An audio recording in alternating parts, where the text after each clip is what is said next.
creating your first art book. Part 2, the bottom line.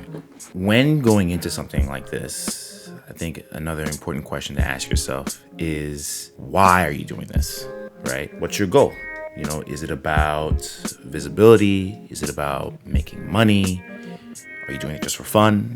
Is it all the above? And, there really is no right or wrong answer. It just depends on how liquid you are and how much time you have, and ultimately what your honest intent is for pursuing a project like making your own art book. I know for me, my first understanding of it, of what my goals were, was about having a better understanding of character design and telling stories. I was going all in to understanding the ins and outs of what it means to be a character designer. To remind you guys, I've been in illustration for quite some time, and that includes a variety of different illustration projects, mainly within the commercial illustration space, editorial, iconography, some character work in there as well. And I think what first sparked this idea of tackling character design was recognizing a limitation in my own work.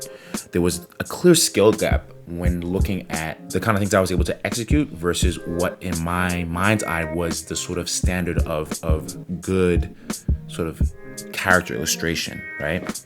Taking on challenges like this keeps me sane as an illustrator, as a designer, as a creative, especially when you're in this line of work for so long.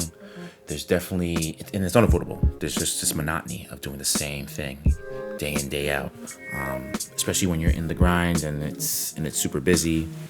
To break that monotony, for me, one of the best ways to do that is to take on a new challenge, take on a new skill. There needs to be this honest balance of, profit versus passion. And it's tricky because, I want to do work for the fun of it, obviously.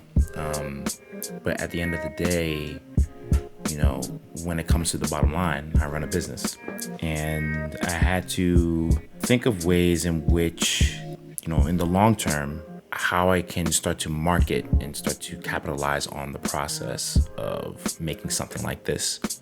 Again, putting my business hat on is not only about, keeping things fresh for yourself creatively, but also trying to be on the zeitgeist of what's happening, or, trying to be malleable and constantly wear many hats. You have to think strategically about how your business, how your practice can stay relevant so that clients will always try to keep you top of mind.